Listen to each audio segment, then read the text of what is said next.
Hey everyone, how are you? Welcome to the Tired Boys podcast coming at you live for the 2024 Formula One Azerbaijan Grand Prix. I'm your host, Justin. And I'm Aaron. Welcome back, everyone. We had a really exciting race this week. A lot of championship implications, some mayhem on the circuit, but we'll get into all that. I'm looking forward to it. Justin, good to see you. Good to see you too. After, I would say a little too long without Formula One. It was good to be back in the land of fire, as Alex Jakes put it so eloquently on the broadcast. Absolutely thriller of a race, honestly. I think if you were a Red Bull fan, if you were a McLaren fan, if you were a Ferrari fan, you had things to root for. You had heroes, you had villains, you had heartbreak, you had excitement. So yeah, I think if you're in it for the emotions, this was one for the books, I would say. Yeah, I would definitely agree. It was some phenomenal driving out there throughout the race from a number of drivers. But before we get into all of that, we're going to hit you with some quick hitters for this week. So it was announced over this past little break here that we've had 2 week break since the last race that Kyle Larson is going to try to do the double again this coming year, where he does the Indy 500 and then helicopters his way at the end over to the Coke 600, driving IndyCar and NASCAR, kind of an extreme endurance challenge all in one day. So I just wanted to throw that in, especially after our Kyle Larson versus Max Verstappen conversation. It's definitely impressive going from single-seater racing. It's all oval track, so it's the same style at least, but just completely different machinery. That many laps, that's quite a feat. Yeah, it's interesting. How do you rate that as far as like, I mean, if he does it, he's the best driver out right now, obviously, right? I mean, in terms of just the double itself, it's a pretty extreme feat in my mind. I can't Sure. imagine doing that many laps in one day. Just it's a wild thing for someone to try and do and be like excited about. He was pretty bummed this year when the IndyCar rain situation slowed him down from being able to participate over in the Coke 600. So just in general, I think it's a really impressive feat to take on. So good on him. Interesting. Yeah, it it feels odd in a way. Like I don't know who it's like a yeah, I don't know what to say about it. Like who else is like looking to accomplish that? If he does it, do other drivers then like look to repeat something like that? Is this like a weird Tony Hawk 900 thing where like he's gonna like break through a barrier and now all of a sudden like drivers are expected to be like multi-discipline, like multi-race in one day? Is that gonna be like, I guess ultimately my question is, but why? Just like because you can? I That's think cool. Yeah, I think that's all it is. I don't imagine there's going to be too many drivers that teams would pick up for something like that. It's a little bit gimmicky almost. I think that most of those teams want to have the best driver that they can in the car, and not saying that Kyle Larson might not be in NASCAR, but on the IndyCar side, it's a little bit of a hey, like we want to see him do this cool thing, like so let's give him kind of an a wild card entry into this race type thing, so that he Right. can do something that he thinks would be cool. Okay, I think he's just so good enough that people go along with it. okay, So how many drivers compete in the Indy 500? You have like 30 to 40 Thir qualifiers, right? 36, I think. Something Okay, all like right. that. Okay, Yeah. gotcha. So let's say he finishes 28 in the IndyCar race and he finishes just to be non-specific. Let's say he finishes like in the bottom percentile in the NASCAR race. Like, so doesn't isn't that just like a weird thing then where like yeah, you did two races on each day but like you weren't competitive in either of them. Like I'm curious what kind of result is satisfying for something like that. Is it about just finishing both of the races? Like what's he, you know what I'm saying? What's he targeting? I feel like that's the initial thing is it's 33 drivers in the Indy 500. I googled it, All right, yeah. I but mean, yeah, I he still mean, gets. Let's say he gets 28th there, and like bottom of the pack in the NASCAR race. What are your thoughts then on like it as a feat? I think I still think doing that is impressive because that's like Sure, it's just an insane amount of driving for one person to do in a single day.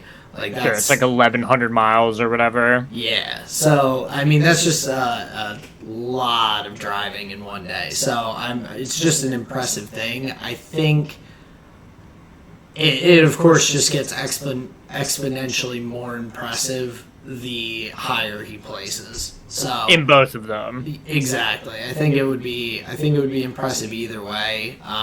Just to complete it because there's probably not a lot of guys who would, especially like that. That also means like finishing the race. You can't get into any crash or have any incidents or anything that knocks you Right. out of the race. So as like driving cleanly as well for that amount of time is a challenge. I don't think there's Yeah, too many guys that could. it's an interesting thing, but by golly, Kyle Larson, best driver in the world right now. Just he's really doing it, really showing us like breaking barriers. Yeah, absolutely. Big fan. No, I have no beef with Kyle Larson. He can be the best driver in the world. Have at it, my guy. He But is the best driver in the world. Continue. but staying in the same vein with IndyCar, I saw a report that he is now a super license holder. I looked it up, and apparently not quite yet. I think he has to do a little bit more, like one testing session in an F1 car, and then he officially has it. So he's like 1 point away from the super license. So he's right there. A couple years too late. A couple years ago, he could have gotten that Oscar Piastri seat. Boy, glad that didn't happen. To be honest, just with how Oscar's been driving, but there's still a chance there for Colton Herta. That's interesting. Now, does the super license would that open him up to like Formula 2, Formula 3 seats? I think he could have just like raced in Formula 2 if he wanted to. I don't think he Okay. needed any sort of additional points, but I feel like it would just have been a step back. Like F2 and F3, you're paying your own way, Gotcha. basically for Okay. those. So to go from a well-paid IndyCar driver to driving a feeder series just wouldn't have made sense. Well, I didn't know if the super license was just for like the Formula 1 seat because like yeah, I guess that question was born out of my confusion of like yeah, so like what does he do with it now though? I mean, Nobody- he's just like he just could race in Formula 1 if someone wanted to like give him a shot. Right. Neat. So, I guess. yeah. I mean, Yeah, like you said, it's just like it's It too was- late now. That was, it was just a 2 couple years years ago. Well, yeah, it's just still like it's still silly that he wasn't like qualified to race in F1. I mean, it's just For sure. kind of silly. He's second in the championship for IndyCar this year. He's clearly a very good driver, and even like 2 years ago, I think you could be like, yeah, this guy's like should be fine driving in Formula One. He drives like open wheel racing at a very high level already. But that's just that silly old super license point discussion and how few points IndyCar gets. Right, man, weird. I would be just like, yeah, so like he wasn't good enough then, but he is now. What really has Technically, changed? Just like yeah. one more P2. Yep. So, Whoa. but with that, Weird. Okay, go ahead. yeah, he won the last race of the season this week, Sick. but comes in second to Alex Palou in the championship. So Alex Palou became a 3-time IndyCar championship with 2021, 23, and 24 now for his Crazy. third. So impressive stretch of racing from Alex Palou. Now, do you know offhand, I don't want to put you on the spot, how many other drivers have 3 Ooh. championships or more? I'm not sure because I feel like the thing I've heard about more frequently is like people winning multiple times at the Indy 500 and whatnot. Crazy. But like I think One Helio race is Castro beating Neves, out. in my knowledge at least, yeah. Like Okay. Helio Castro Neves, I think is a 4-time three. He's like a 3 or 4-time Indy 500 champion. Okay. But I don't Dude, know if that's he's sick. ever. That's like crazy. Yeah. But I don't Wow. remember how many. I think Joseph Newgarden has like 2. Okay. But yeah, not 100% sure. I'm sure like back in the day, some of those old school guys like the Mario Andretti's and whatnot probably had a few championships. Sure.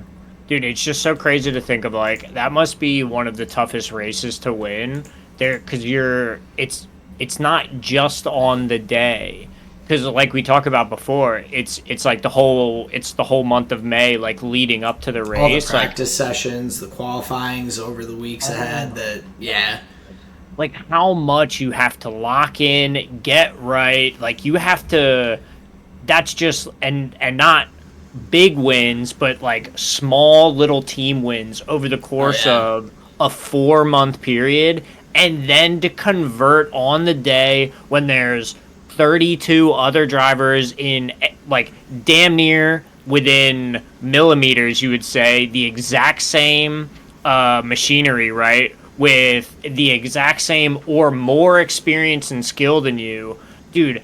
How do you convert that? Like that is actually crazy. That oh it's that so must be crazy, impressive. not just to do once, but to do like multiple times. Oh yeah. Jeez, oh man. Okay, now I'm just starting to like understand the idea of like people considering that win more than like even the overall championship. Yeah, it's one of those things that I mean, it's just an iconic thing. It's one of the triple crown races Sure. of racing and everything. So very impressive to do multiple times. But Alex Palou, impressively three-time champion now.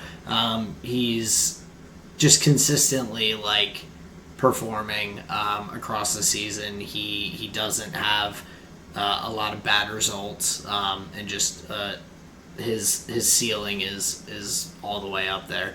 So Mm-hmm. impressive run for him.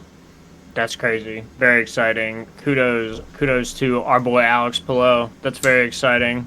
Yep. And so my final quick hitter here, which is just something that I saw that was interesting, but Christian Horner was giving an interview, and for Red Bull, they finally think that they may have figured out where their development path went wrong, and they're looking all the way back to Barcelona 2023 when they introduced a floor upgrade, and Checo immediately started having issues.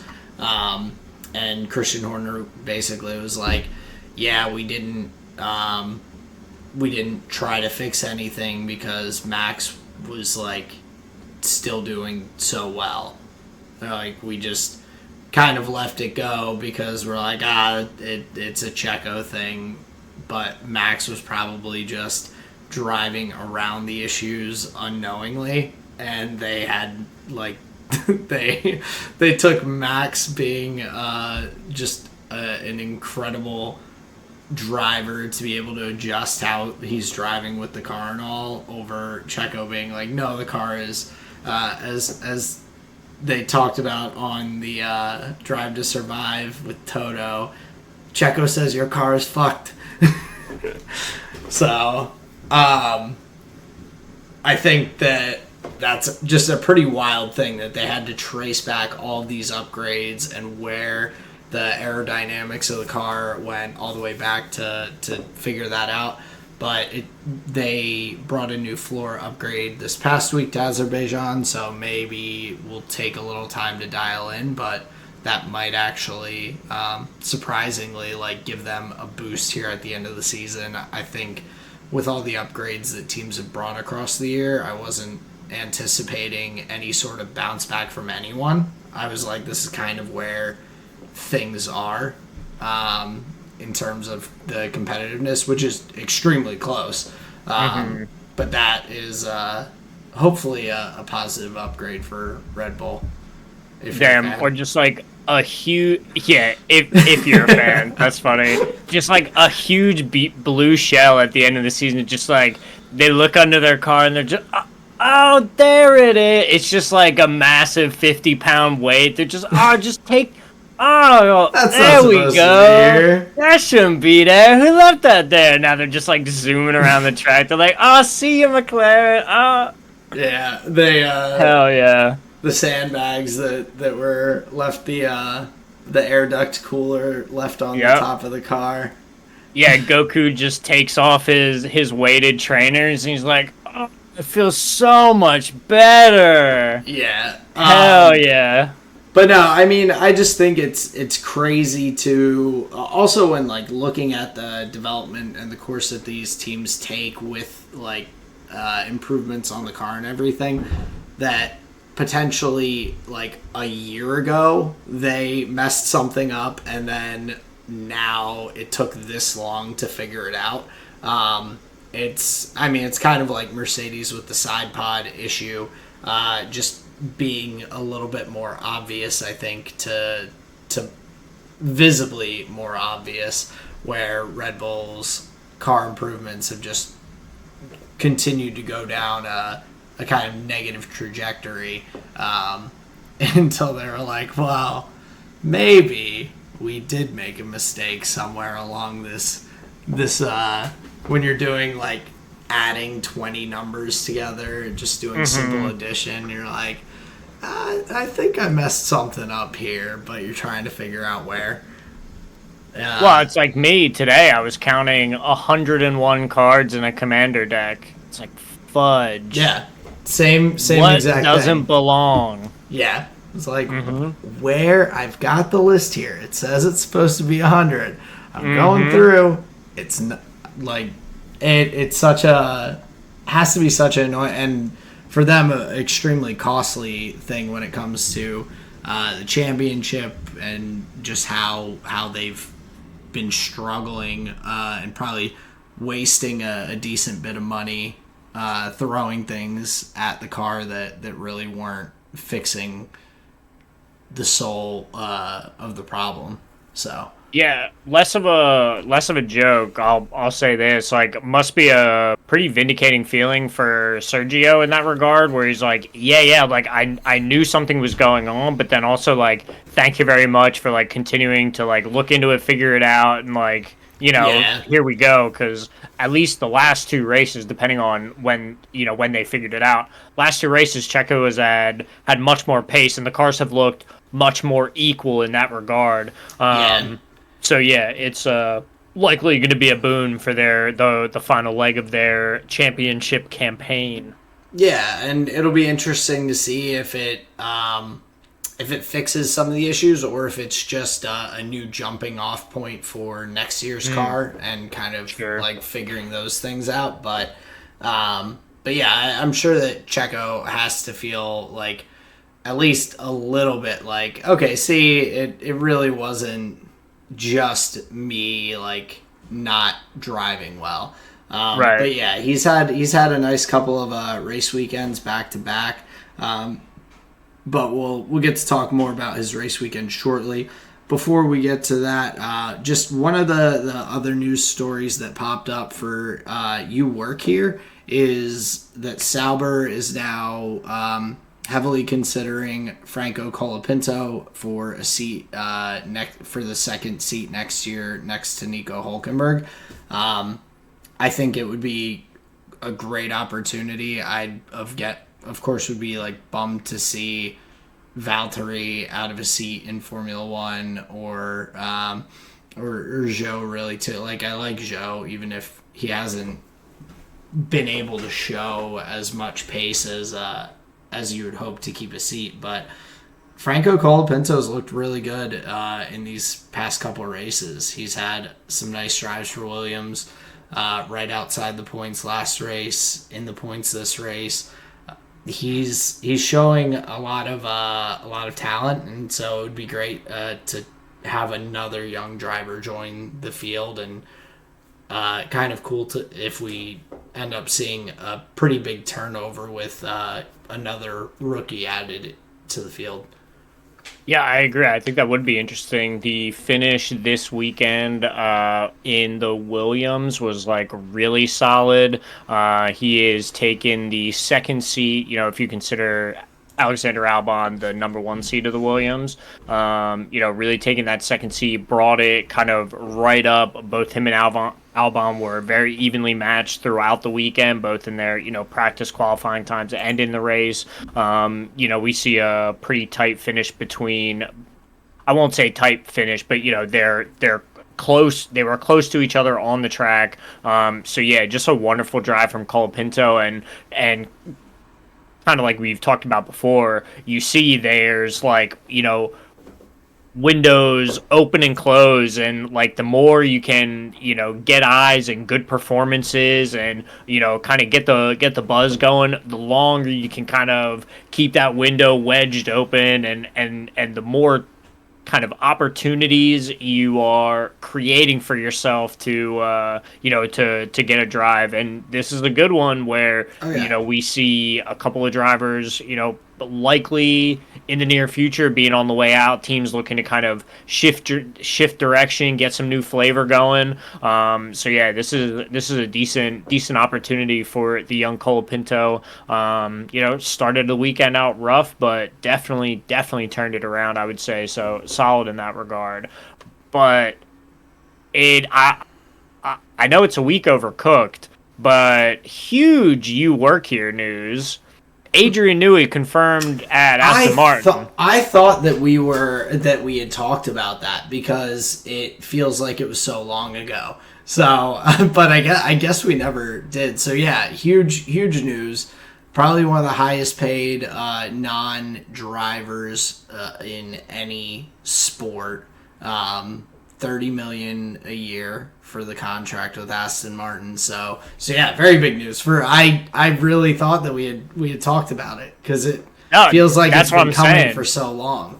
Right. Yeah, I guess it has been kind of like in the boiler, unconfirmed, but yeah, just last Tuesday, that's how fast things move. Last Tuesday, we get the confirmation, all the, media, the interview with Lawrence Stroll, the big, they did like a whole rollout for it. So it was like a big to do, but yeah, not surprising, crazy, just a couple of interesting tidbits that I gathered. One of the things that Adrian Newey said in the interview, he was, what would be the term? He was encouraged by Aston Martin's like commitment to winning, and they definitely were eyeing a competitive placement in every season. They weren't just there to, just be kind of hanging out in the middle of the pack. A couple of things that he saw was the new wind tunnel that's coming to Aston Martin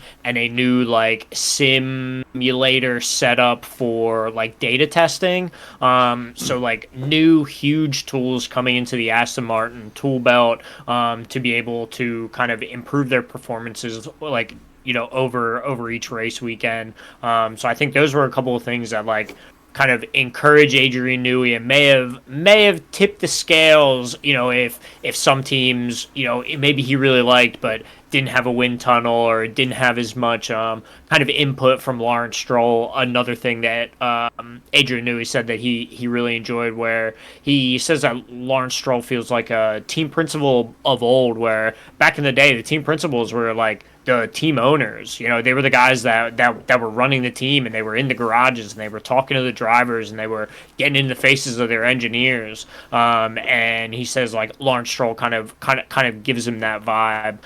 And then lastly, he's excited about the new challenge that Aston Martin will be presenting, but he does believe, and this specific bit is from the Aston Martin ambassador. His name's Pedro Della Rosa. He's quoted as saying, Adrian Newey is excited about the recipe for success that Aston Martin seems to have, some of the personnel, some of the facilities, things like this. So it seems to be, if you're, taking everything at face value, seems to be the perfect storm of everything coming together. But I'll tell you, the one thing that really stuck out to me was this idea of a new challenge for Adrian Newey. It's interesting where it seems like he may believe that while they can't win right now, what if getting an Aston Martin to win a championship would be like the most interesting thing you could do on the grid, and it seems like that might be his idea.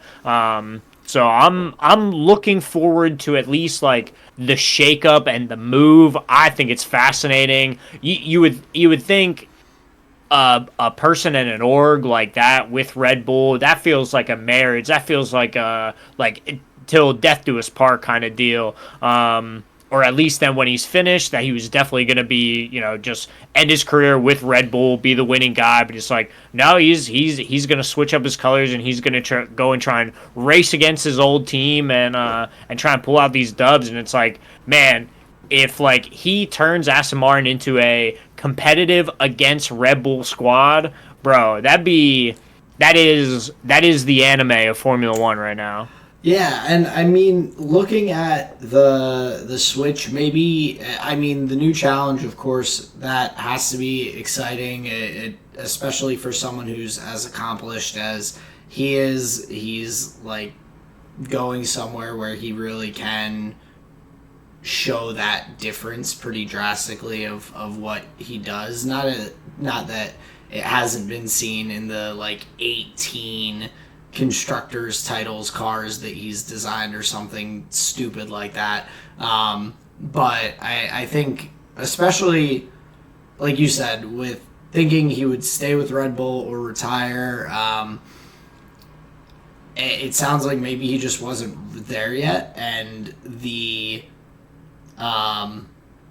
ownership of Aston Martin drew him more than some of this conflict that it sounds like there has been behind the scenes with Red Bull, with Christian Horner and ownership and Helmut Marko and all, to go somewhere where he's like talking about the team owner as this kind of like super involved. It's not a corporate like board of directors. It's not, there's a guy that is like is passionate about winning, and that's sounds pretty straightforward for Adrian Newey. Like, hey, this guy wants to win, he's willing to spend the money to do it, like, let's go do this thing. So I'm excited to see what he can do to put that young upstart Fernando Alonso in a championship winning car. Bro, I know. If Dude, I was looking Fernando at the is like, championship today. Go ahead. if Fernando goes back like next season to getting podium after podium after podium like he did this at the start of last year, I will be just so giddy. It'll be great. Well, that'd be sick. Like I was looking at the championship standings, and Aston Martin's sitting there with like 86 points. I'm pretty sure it is, and it's like, dude, how many of those are Fernando's? Like, talk about like team in your backpack, like for real. Literally, I bet 50 to 60 of those are Fernando's. It's like, dude, that's a wild head to head. Yeah, 50, 58 to 24 to Lance. Yeah, So, okay. So I was dead on. Yeah, exactly. Yep. Dude. And then here's the last thing that I'll say about the Adrian Newey signing. Tell me the name of another car designer on the grid right now. Oh, I couldn't. Exactly. Yep. That's how ridiculously high profile it is. Oh yeah, it's Yeah. it's incredible.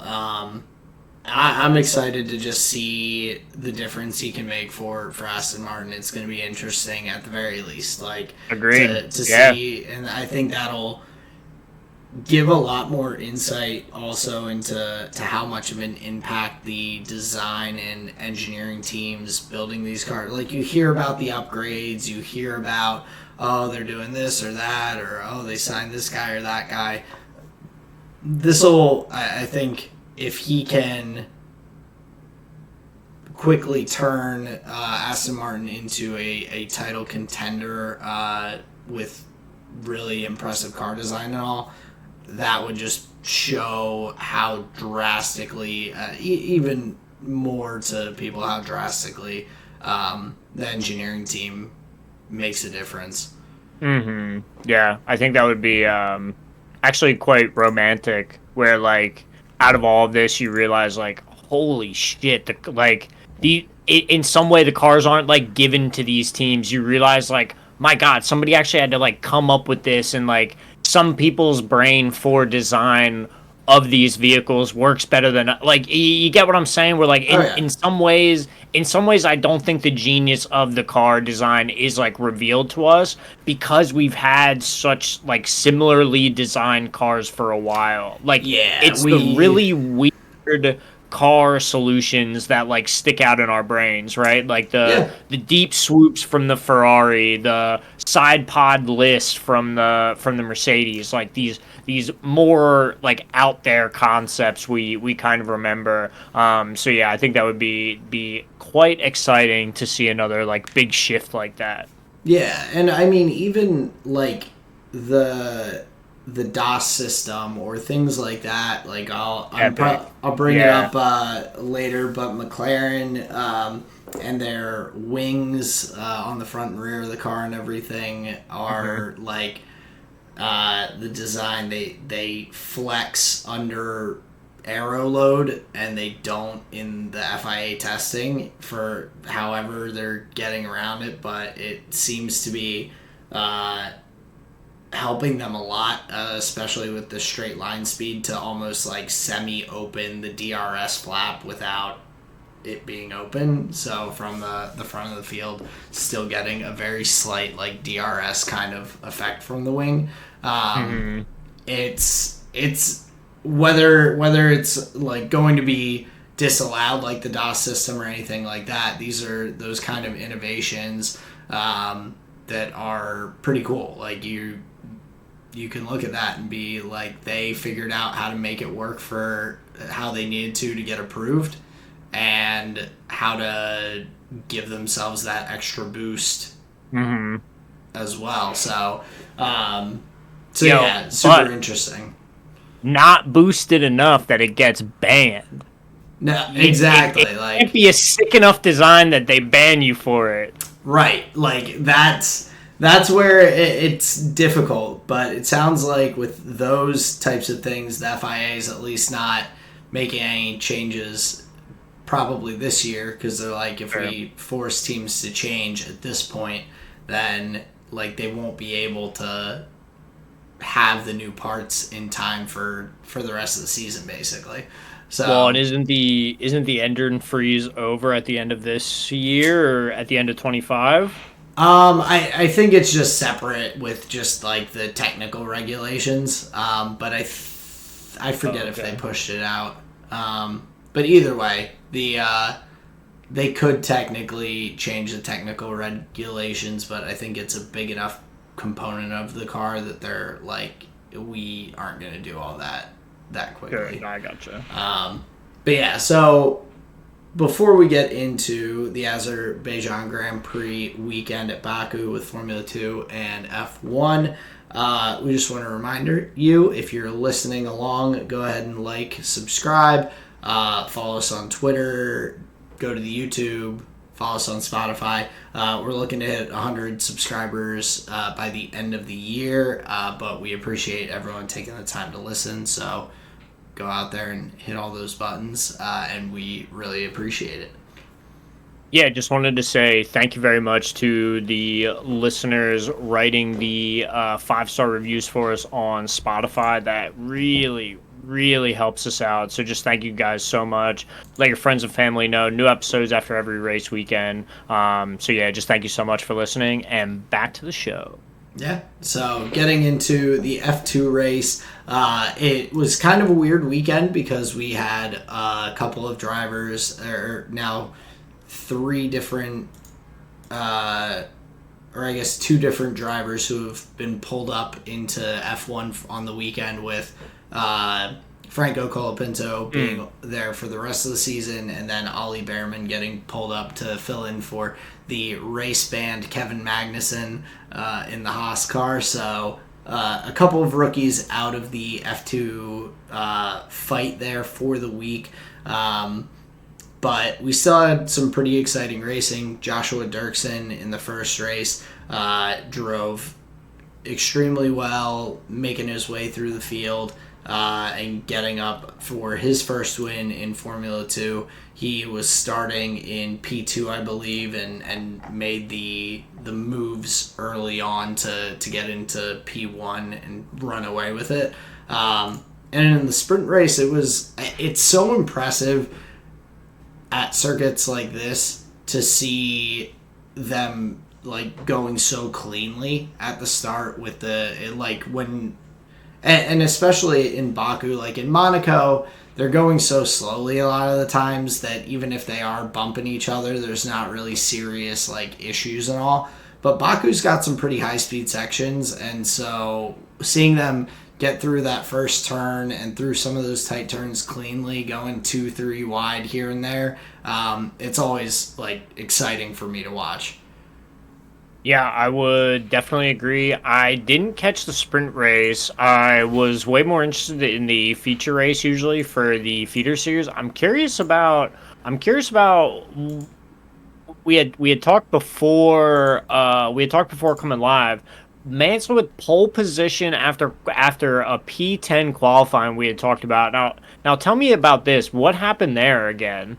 So just with the F2 qualifying for the sprint race, they do reverse grid of the top 10 for the starting order. So Mansell qualified P10, so he was P1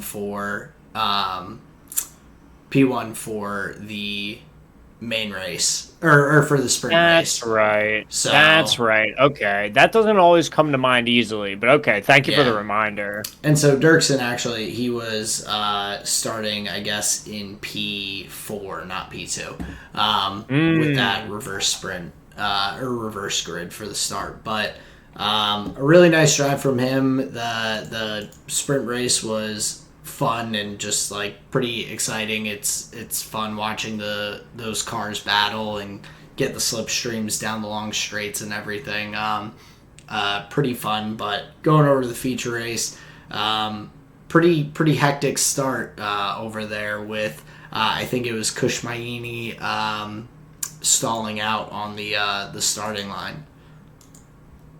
I'm curious about I don't know if you remember the call from Alex Jakes during the race. He like to my mind when I first watched it, to my mind it sounded like he was really calm for what looked to be like a really nasty crash. And then his talking point went to like curious about the like why isn't there a red flag? The cameras have clearly cut away because I'm guessing they weren't sure if they knew if people are safe, so they're not going to show footage of the back of the pack. So and this is just my mind. I think mechanically about everything. Do you think that's what he's supposed to do as the caster? Where like usually if there's a crash, like you think the energy is going to come up immediately, right? But Yeah. he kept delivering the start of the race just like on an even note. I'm not sure if you pick up on something like this, but what are your thoughts about this? Do you think that's what they're supposed to do to like not like excite the moment?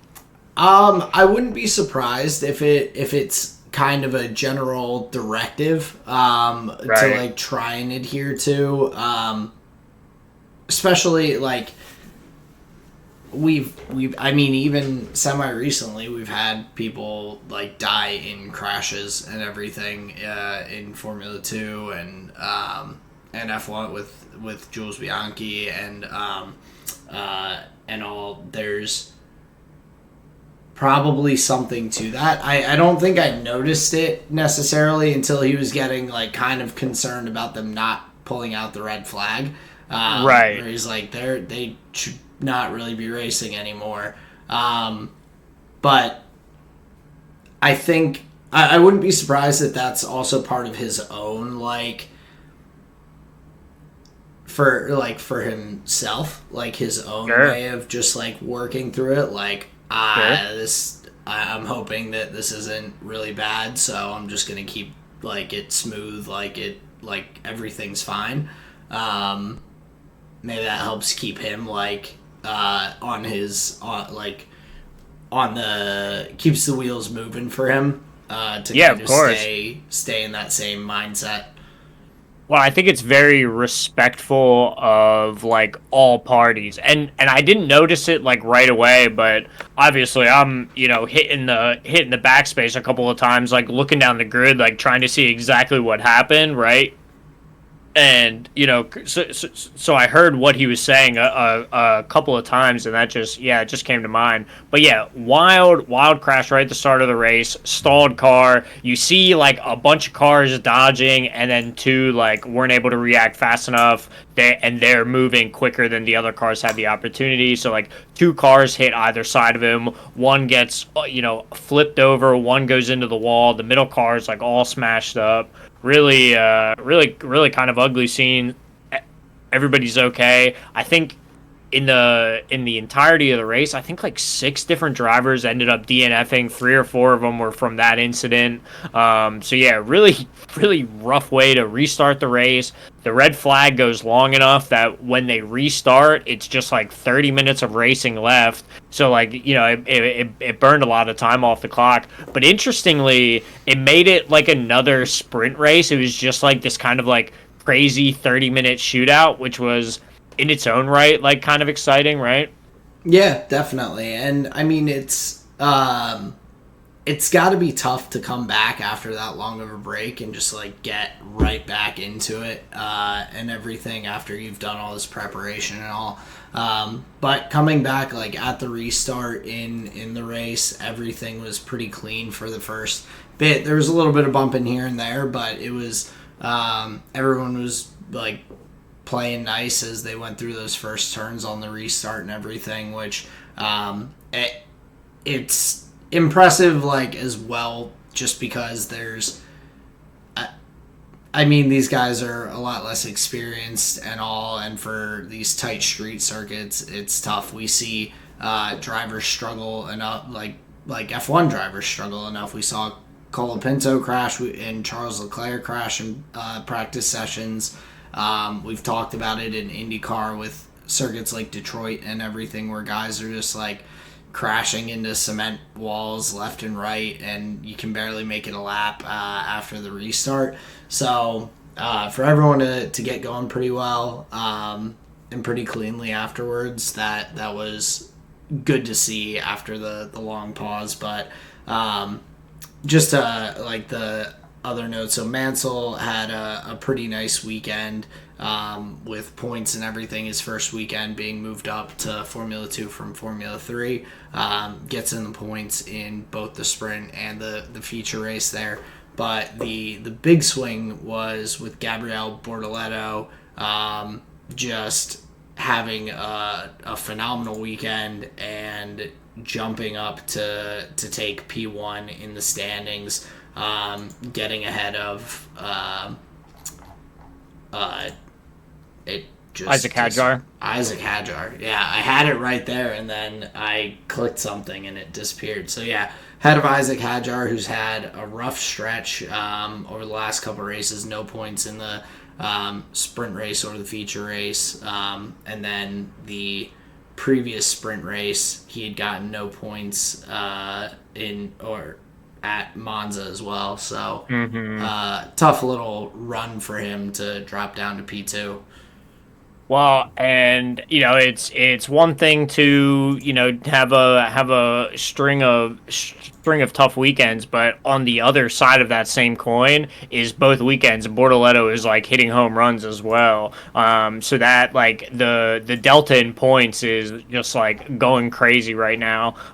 Which gets the Bortoleto shift into the lead of the championship. So yeah, like huge implications. A bunch of like driver error on the on the circuit. We saw a bunch of lockups, bunch of like mistakes going into turns. So yeah, it seems like Baku was a pretty tough challenge for the Formula 2 drivers. Yeah, but I think not as surprisingly, like more of the contact and drivers going outside of that initial start incident were drivers that just locked up and slid into the walls on their own, as opposed to like contact with other drivers. But yeah, just a tough circuit. The street circuits and how tight some of those turns are always end up catching people out. So exciting feature race and pretty exciting moment for the championship too, with Gabriele Bortoleto being one of the other F2 drivers that's still in that consideration with Sauber, similar to Franco Colapinto. So another young driver that's really trying to drive themselves into that seat for next year. Yeah, for sure. So a couple more race weekends for the Formula 2 calendar. So a little bit more to shake out, but let's go ahead and get into the F1 race this weekend. Why don't you lead us into our winners and losers for the week? So the first winner that I have for the weekend is maybe a bit of a surprise, but my first winner is Williams. I thought over the course of the weekend, just solid all around. For me, I thought it was big that Colapinto was able to, I said it earlier, Colapinto able to recover after the crash early in the weekend.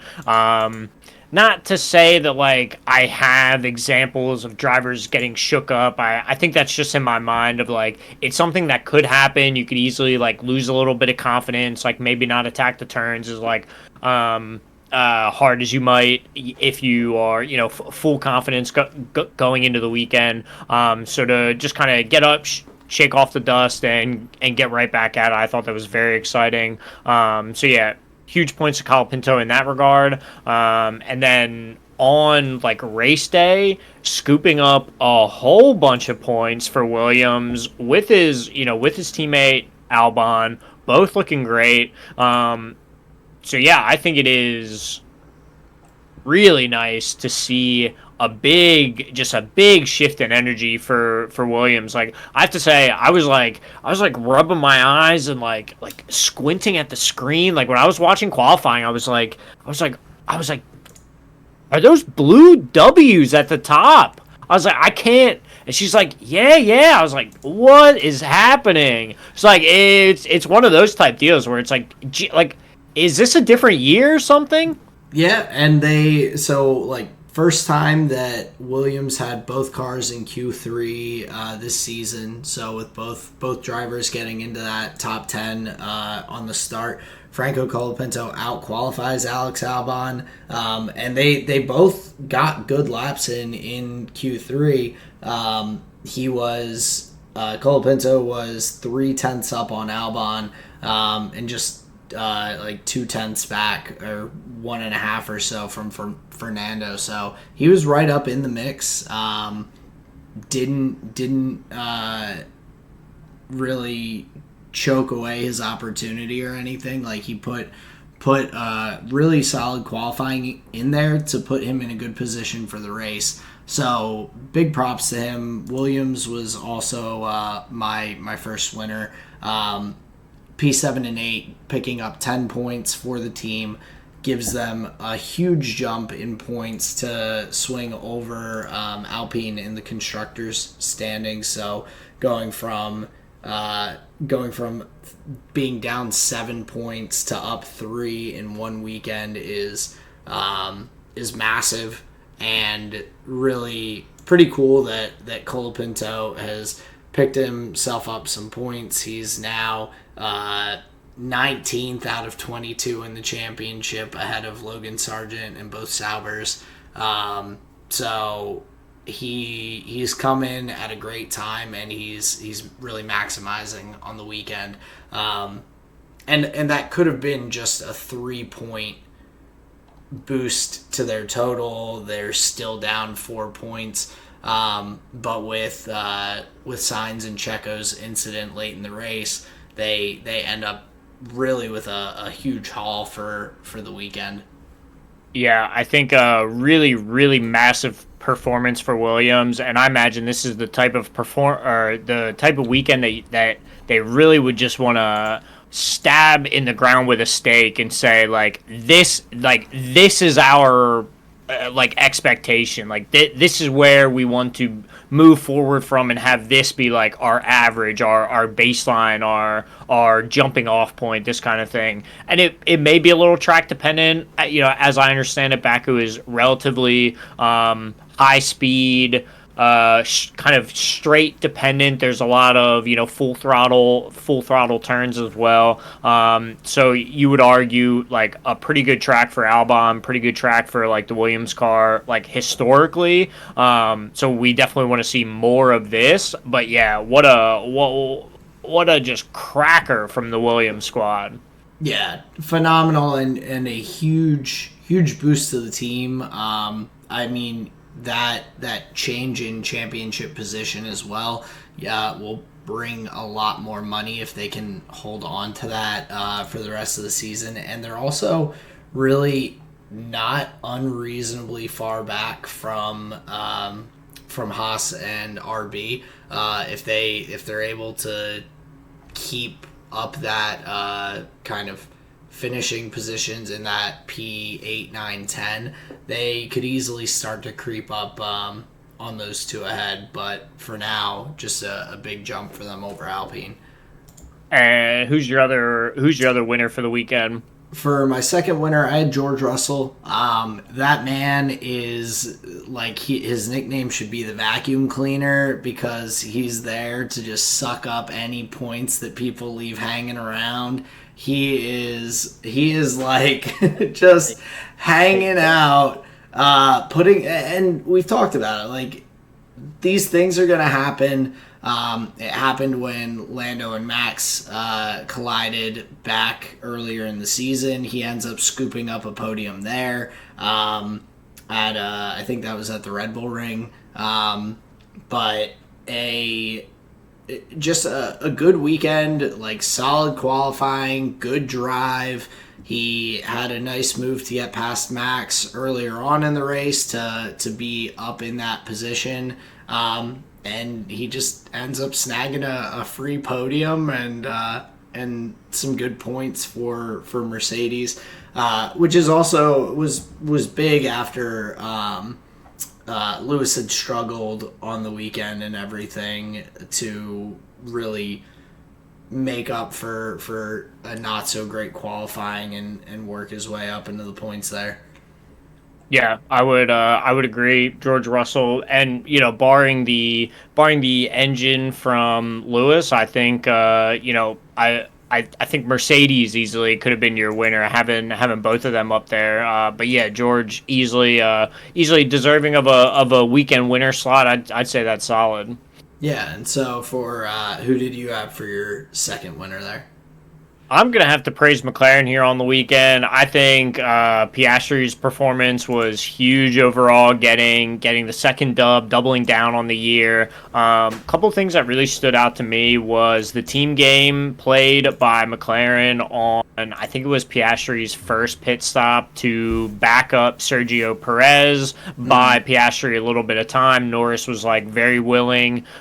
Basically just asked how long he had to do it. Team said 1 to 2 laps, and they locked in like a second and a half break for Piastri, gets him out ahead of that scenario anyway, and leaves him in a position to kind of recover the gap in their strategy that they left open. If you were paying attention to the cast, Gillian Palmer was talking about how they were like soft to the like Red Bull pit stop or something. So this helping them, cover that off. So I think great in the like team play aspect that we don't see coming into play often, but this was a great moment for it, and they all kind of hopped to pretty quick. So I thought that was really neat for Lando Norris because of the miscom in qualifying, which that had to be what it was. We see the yellow flag go up.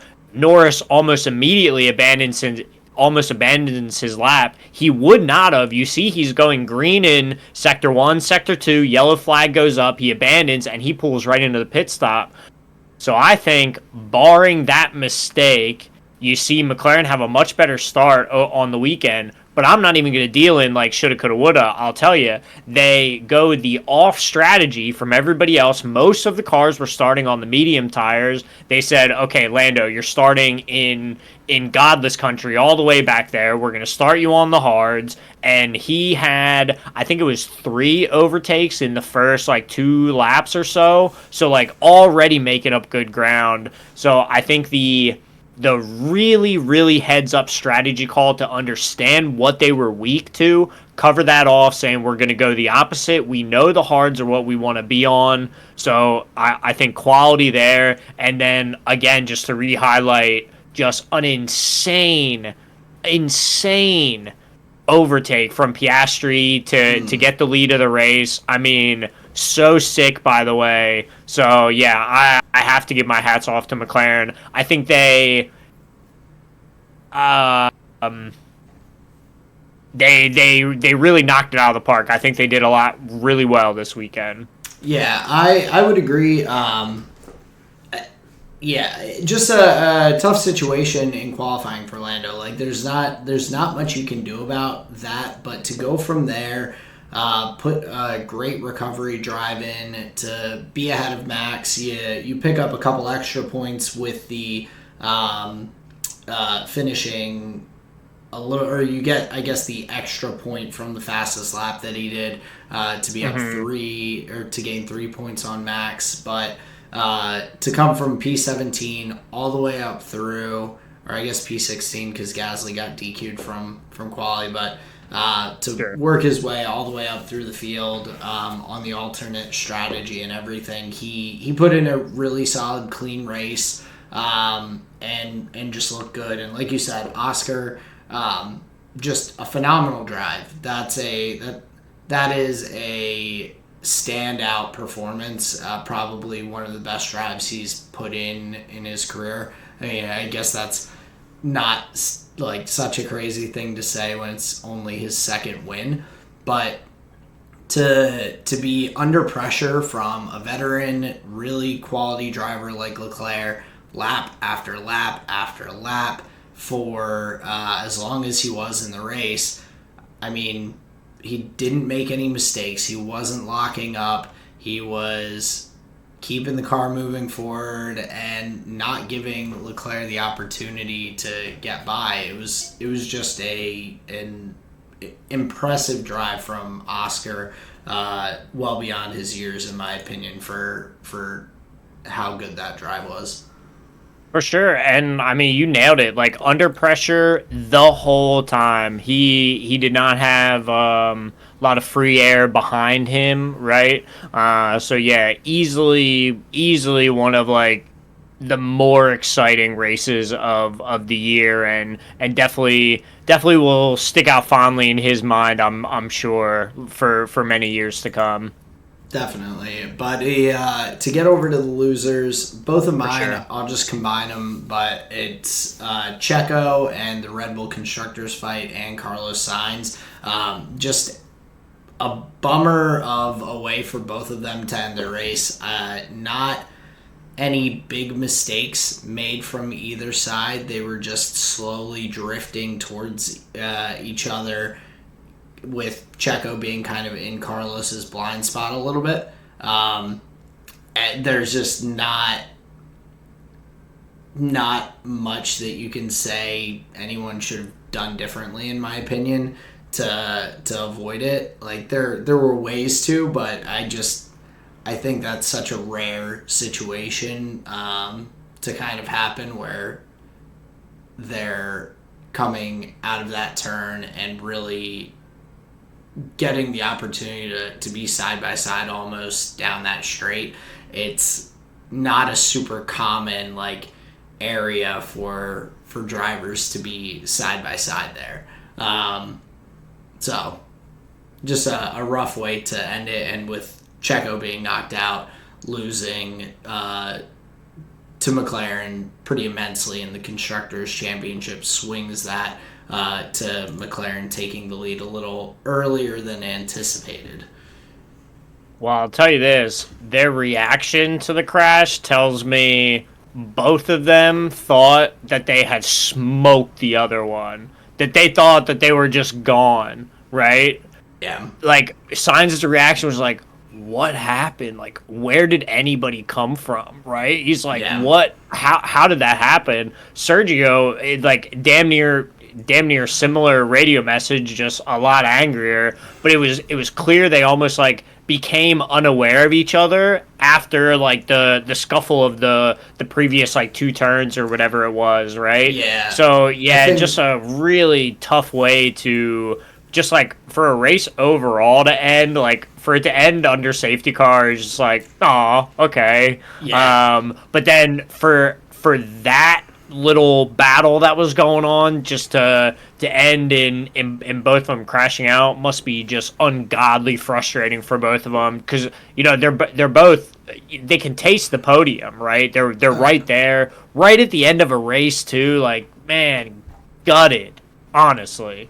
Yeah, it's such a rough way to end it, and I think like Checo thought Carlos saw him, and Carlos just didn't. And Carlos said, he's like, in his post race interview, he said, I was just doing the racing line that I normally run, where I swing, I'm on the outside, and I slowly drift my way in. Like he said it, and so that's why, in my opinion, like it is a racing incident. I think it leans slightly in Carlos's favor, because he just didn't realize Checo was still right on him, Sure. and so takes that normal racing line that he had been when Checo was still like right there racing him.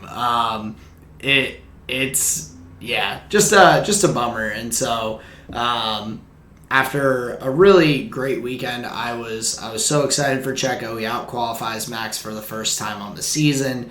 He was up in the podium positions for the entirety of the race, basically, up until that point, and like having the opportunity to try and get P2 from Charles, that kind of hung him out to dry against Carlos. It was just such a anticlimactic way for his weekend to end, Yeah. after really, in my opinion, putting in a phenomenal drive and weekend up until that point, and kind of showing that like he came back from the summer break refreshed. He's putting in good performances. He's back to like where Red Bull need him to be, I guess. And then just get nothing from it. Well, yeah, and once they get the Barcelonian gremlins up out of his car, like he can race. Yeah, just drop that weight and let Checo go. Get the sandbags off and get going. Crazy, but no, yeah, I mean, well said. My two losers were coming at it from the constructor kind of team angle, Ferrari and Red Bull. I mean, this like when you're in a position where, and arguably you could say this like throughout the whole season, but it's like you're in a position now where the amount of points available is getting smaller and smaller and smaller, and having two drivers just taking themselves out of contention when they were going to be slurping up in that 18, 15, 13 point range. I mean, you have to be just knocking your head against the wall if you're, a Ferrari, a Ferrari team captain, or if you're a Red Bull team captain in some capacity, and just seeing like, because just like you said, it was going so well just right up until it wasn't, and depending on how this shakes out, I mean, now McLaren's in the lead and they've got a healthy lead now. I mean, we're gonna rue the day when Carlos Sainz just drifted his racing line just right into Sergio Perez. I mean, like that could be the moment where like whatever momentum they had in the fight, you know what I'm saying? Like they're Yeah. like how many perfect runs do you have in you to slurp up all these points? You get what I'm asking? Oh yeah, I mean it goes from being like it would have been something like 20. I forget. They would have still been like 10 to 20 points behind Red Bull if they had finished in the position that or it would have been close to like 10 points I think behind. But instead they end up 20 points ahead. And I mean that's a huge swing. I mean Oscar, especially against for both, like you said, Ferrari and Red Bull, who are in that close fight with McLaren, to just lose a significant amount of points like that so easily is brutal. It's for both of them to go out and just for both cars to finish in the points from McLaren, let alone to get a P1 and a P4 with the fastest lap. Like it is kind of a almost worst case scenario for both those teams. Yeah, almost worst case scenario. And yeah, we're here on the home stretch, so like, for these top teams, these points are compulsory, and it's not looking good if you're going to have a late game in the race mistake like that happen. Yeah, not looking good. So I'm echoing your loser sentiment, just kind of coming at it from the constructor angle. Yeah, no, I'm right with you. I feel like that made the most sense after this weekend's race. But just looking at some of the other teams and kind of how they did on the weekend, one that stood out. Yuki's just having such a tough go of it over the past little stretch here. I feel for him. He's DNF'd twice in his last couple of races here, and it just sucks. Like he's doing the best that he can, and he's just stuck in a pretty tough to position. P16, P17, DNF being his last 4 weekends. He really just hasn't been able to get anything going. And that has to be frustrating when he's trying to make sure that he's keeping his name up there as an option down the line for Red Bull or other top teams.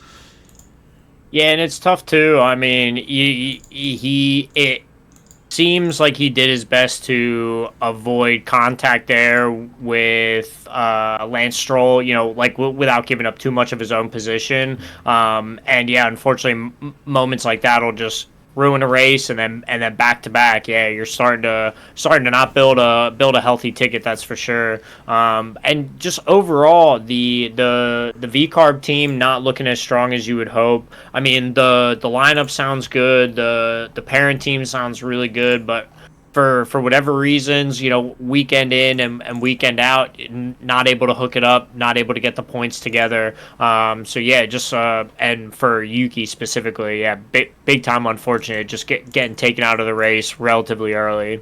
Yeah, it's just unfortunate. It's kind of like when Pierre Gasly was just like he DNFs or he doesn't even get to start the one race, then he DNFs the next one. It was just like back-to-back difficult weekends for Pierre earlier. So a tough one for Yuki and Lance with probably some damage picked up from that incident that caused him to go out as well. Just not a great weekend for either of them. And like you said, for the RBs, they've been having some quieter weekends lately after a stronger start to the season. The other big standout though for me was Ollie Behrman. A really good drive, ends up getting P10 kind of unexpectedly, but very very cool for him to pick up points earlier in the season in the Ferrari, pick up points as well in the Haas later in the season. That's impressive, and I mean he's put himself up there in P16 in the driver's standings with those two race finishes. So a nice weekend for Ollie Behrman as well.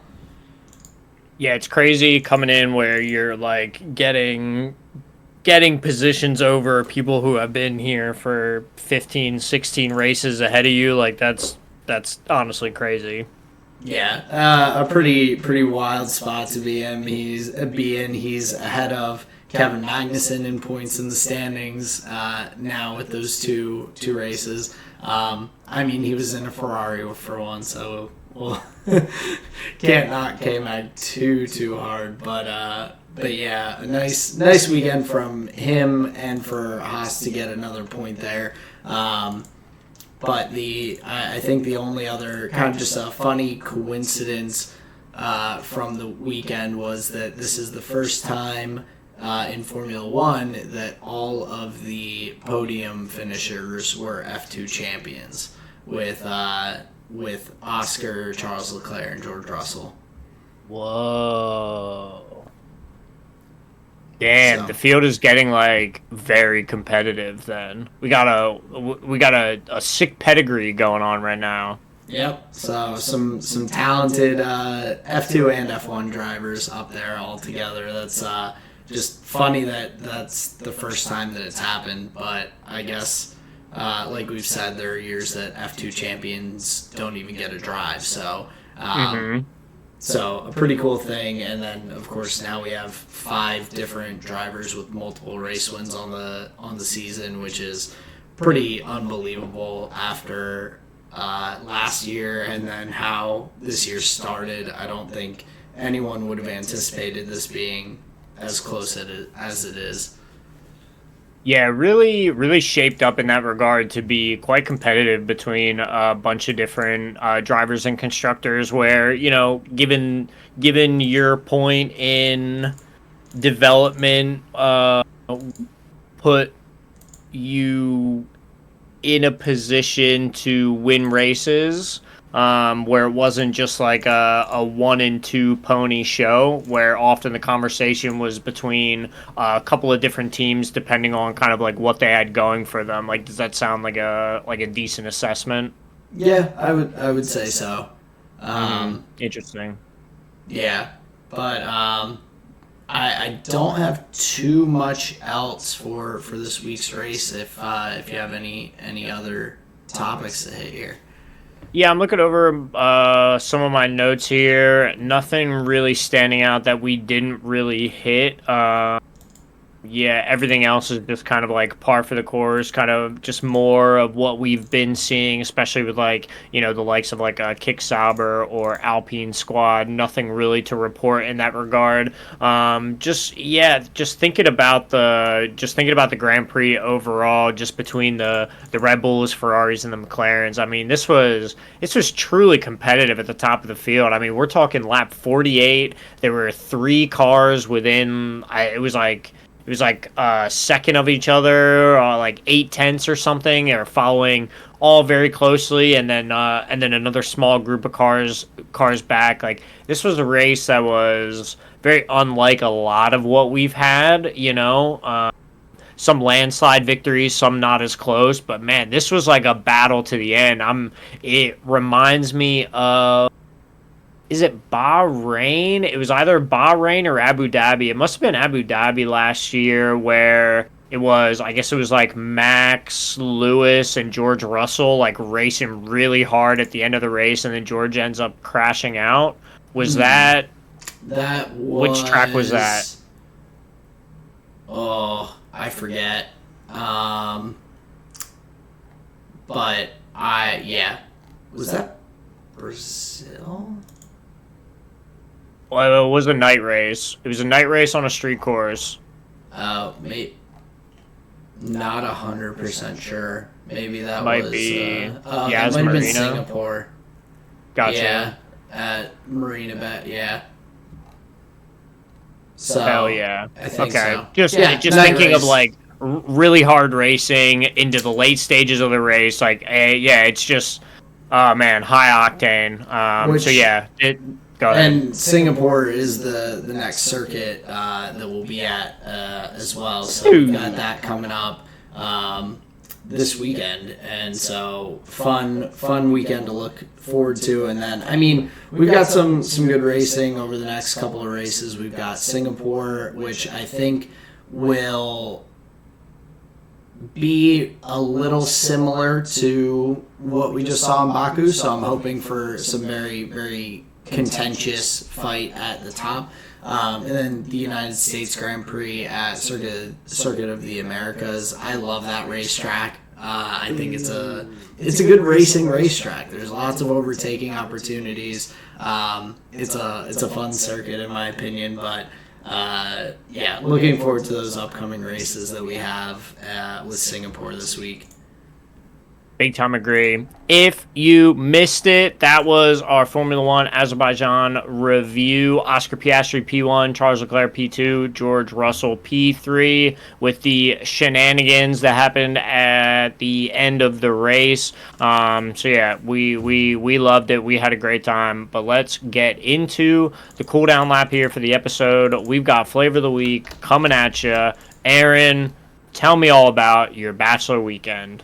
Yeah, so not my bachelor weekend this time, but the bachelor weekend I was on for my buddy Shane. But we had a nice weekend down at Lake Anna. So my visual medium was just boating around the lake. Like that's such a relaxing and like just fun thing to me, is just riding around on a lake on a nice day, drinking beers, having a good time. So that was, and we had some really awesome sunsets actually from where our Airbnb was at the end of the days too. So some really nice views down there. For the weekend as well, I just enjoyed making like burgers and hot dogs for everyone. Like I have a blast grilling for like people and everything. Everyone's hanging out, having a good time. I get to just chill there, cook up some burgers and everything. And frozen burgers are they turn out pretty good. I don't do them as often, but they're always like, it reminds me of like a snack stand at a baseball game or something when you're a kid. That's just, they taste great. It's got that vibe. So I enjoyed doing that, cooking those up. And then for my music, just a song that Colleen and I came across, or I came across like when we were going on our honeymoon, and then we ended up hearing a couple of times, I think, just like being played while we were out, is the song Navajo by Masigo. It's just popped up on my playlist a couple times. It's a jam, very like chill vibes, but it's a cool song. I would recommend checking it out to anyone. But yeah, that's my flavor of the week for this week. Oh yeah, that sounds good. Just some lake, Virginia lake vibes. Man, I love to hear it. The idea of a cookout, smells and sounds of summer. I mean, that sounds picturesque, my friend. Yeah, nice way to kind of come to the end of the summer here. Hell yeah, that's very cool. Let me hit you with my flavor of the week. So, I don't know if I've told you about this. I may be repeating, but I mean, it's in my brain, Jerry. I can't get it out. The Primo Hoagie, the Italian. Oh, I'm hooked. The seeded rolls, they're so good, man. the dressing, dude, I'm going crazy for them. We went out the one weekend, like a lot of times we don't. How close it is to you? For me now, I think it's like 10 minutes. It's like just up the road. That's perfect. Yeah, it was amazing. Like when we first did it, it was pretty far away, but yeah, this one's like really close. And I'm in love. I myself am a hoagie. So yeah, the Primo Italian I'm in love with. Had the opportunity to get it like over the weekend, and man, I was just in my happy place. So yeah, very good stuff. For my music here this week, really throwing it back, really going way back into the binder here. AT-Aliens by Outkast. Not sure how familiar you are with Outkast catalog. AT-Aliens, one of my favorites. I think it's like, I heard the title song actually the other day. It like came up on my Spotify as like just randomly. So hell yeah. Just ironically. So, yeah, that's not bad. To my mind, AT-Aliens is like quintessential Atlanta rap. Dungeon Family Born. I mean, this is just core hip hop if you're into it. So really enjoy going back to that one. And then my movie here, we are in the thick of it, my boy, my lord. The Death Star just got destroyed. The rebels have been forced to their new secret base on the ice planet of Hoth. You know Darth Vader comes in and wrecks that shit, right? Oh, yeah. Luke flies. He goes to go train with our boy Yoda, and the Empire strikes back, sir. Me and Sarah have been going chronological order through Star Wars, like with everything that's been released. Like like from episode 1 being your starting point? Okay. Yep. And then even having the lovely people of the internet break down even like Clone Wars and tell us like, okay, these are the episodes that actually, which ones you can skip and which ones to start with to like keep it all chronological. Yeah. So they actually start in like season 3 of Clone Wars and then kind of like break it out from there. Yeah, well, and then you have the Clone Wars movie that comes in the middle of which that, you watch, and Ahsoka comes in and everything, and so I've done that as well. It's so fun to watch that way. Yes, like I think fondly of it. Similarly, like you've talked about doing the Marvel movies in like chronological timeline. Oh, that one's so good. As opposed to release timeline as well. Mm-hmm. Starting back with like Captain America and Wonder Woman or Wonder Woman. Captain America and making your way up through Wonder Woman. Just similar time frame. I was getting my comics mixed up. That's okay. I'm sure everybody does it. But yeah, going the like trying to explore all of the different shows and characters and universes is like really fun. So yeah, we just finished Empire Strikes Back. Really looking forward to Return of the Jedi. And just to keep on plugging, because after that we get into territory that I know nothing about yet. That'll be Mandalorian, Book of Boba Fett, like some of those shows, and I Yeah, haven't even like touched any of they're that good. yet. You'll like it. And like no spoilers or anything, so like really looking forward to all that. But yeah, that's been my flavor of the week here for you, sir. Very cool. No, that's awesome. I'm looking forward to hearing more about it. You'll probably get me on a Star Wars kick again. But before I get real into the weeds, that does bring us to the end of this week's episode. So the Azerbaijan Grand Prix at Baku. Fun, exciting race, and I'm looking forward to next week's episode after the Singapore Grand Prix. But thank you guys for being with us. Yeah, thank you all so much for tuning in. Thank you all so much for being here. Let your friends and family know. New episodes after every race weekend. We usually drop new episodes. They come out on Wednesdays. So just thank you so much for joining us. Thank you so much for listening. We really appreciate you. This has been another episode of the Tyred Boys podcast. Peace out, everyone. See ya.